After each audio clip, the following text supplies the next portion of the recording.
paper, I examine the permeability of the Scottish coast in Evie Wyld's novel The Bass Rock and explore the ways in which this relates to feminine corporeality in contemporary female Gothic.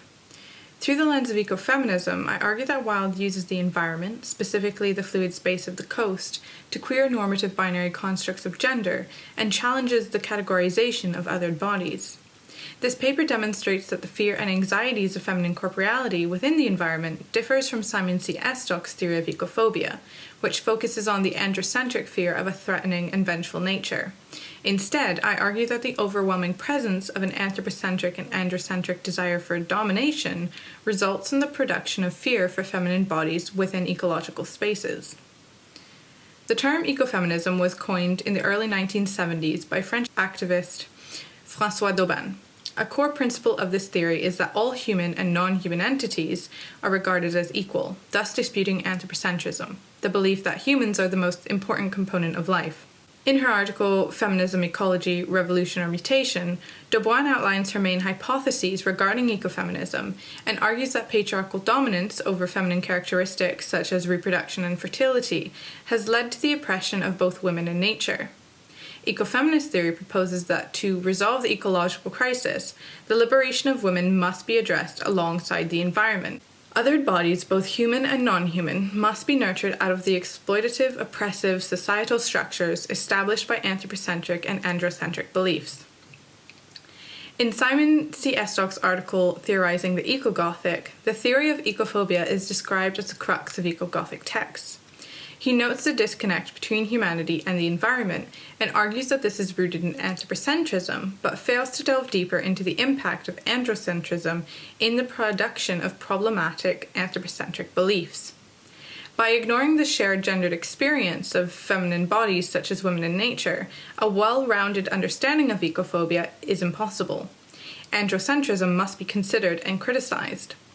The idea that the environment is something to be feared, something to be conquered, only acts as justification for the abuse humanity enacts upon it and dismisses humanity's ecological responsibilities.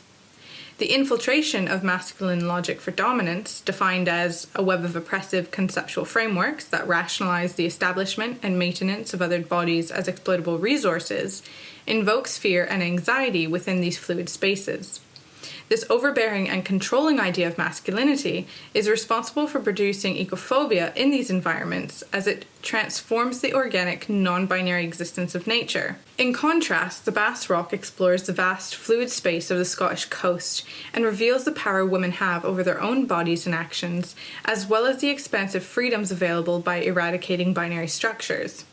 In choosing the iconic Scottish coast of North Berwick, Wyld draws on the Scottish female Gothic to reflect the blurring of boundaries between women and ecology. Although the coast is typically viewed as a dividing line between land and sea, it is, ecologically speaking, an ecotone, a term that denotes the overlapping of two ecological zones. Rather than being a stable border, the coast does not exist in a fixed state because its topography is constantly changing. This coastal space exists in between ecological zones. The simultaneous material and fluid physicality of this environment speaks to contemporary preoccupations with the porousness and instability of supposedly fixed and firm borders and identities. The idea that the coast acts as a dividing line is revealed as a social construct that denies the hybrid reality of this ecology. North Berwick is a prime example of this fluidity because the titular iconic landmark of this coast is one of several small, uninhabited islands that jut out of the sea just off the shore. All of these offshore islands are composed of igneous rocks formed as molten rock magma cools and hardens underground. This geological phenomena is known as an intrusion and adds to the uncanny nature of North Berwick's coast because these once hidden landmasses are only revealed after years of erosion. They slowly transform the once familiar land and seascapes and are both literal and metaphorical intrusions within the fluid space of the sea. There is a blurring of the feminine bodies of this text with these intrusive islands, both bodies seemingly an intrusion, a defiance against mankind's desire to claim and define.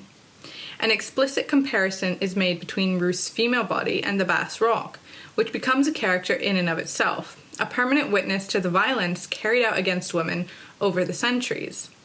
Looking out to sea, Ruth muses, Something about the Bass Rock was so misshapen. She often found herself drifting if she stared at it for too long, unable to look away, like the captivation she felt sometimes looking at her own face in the mirror, as if to look closely would be to understand it. This uncanny blurring of female and volcanic bodies reflects the anger that Wilde suggests is a pivotal emotion of all waves of feminism, and is especially significant in the 21st century when women are, rightfully and shamelessly, expressing that anger. The unfamiliar harsh materiality of the Bass Rock is recognized as familiar in the discomfort of the anger that is boiling over, ready to erupt, after centuries of oppression and exploitation. There is a horrific suggestion that Ruth does not want to understand this reality, a reality governed by masculine dominance, nor the ways in which this has been maintained. The potential of eruption in the feminine body further reflects the anthropocentric fear of nature as dangerous and vengeful. In blurring the boundaries between the feminine body of Ruth and the Bass Rock, this potential rise of anger subsequently exposes the androcentric anxiety of the feminine body, the other, and its power to invoke overwhelming change, transforming the topography of the environment. In her chapter, Developing Ecofeminist Corporeality, Writing the Body as Activist Poetics, Mary Phillips argues, and I quote, "The manner in which nature, femininity, emotionality, and corporeality are cast and represented reveals a deep anxiety around the organic materiality of the body," end quote. This anxiety, rooted in the flesh, points out the androcentric fear of a loss of control over the material.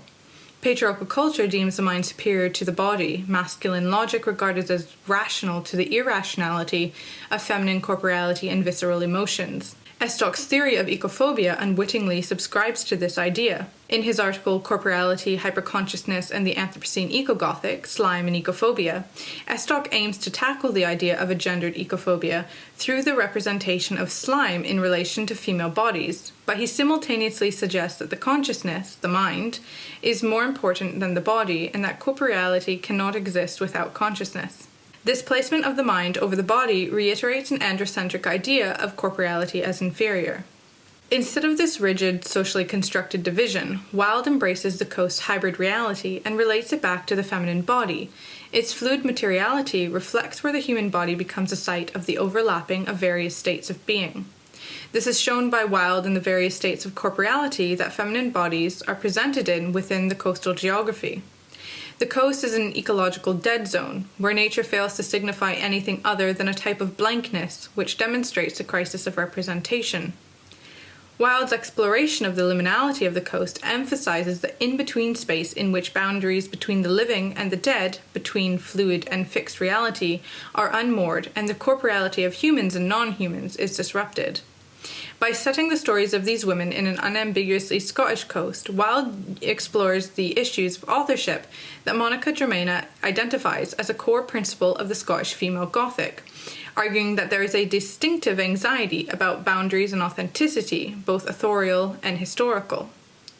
Like the feminine body, Scotland itself is reflected in the liminal space of the coast.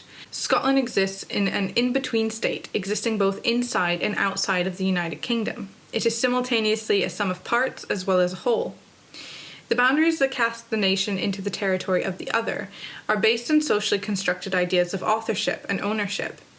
Like the fragmented nation of this ethereal coast, the female body is depicted as ghostly, haunting in the sense that she is disembodied, disempowered, through being subjected to male men.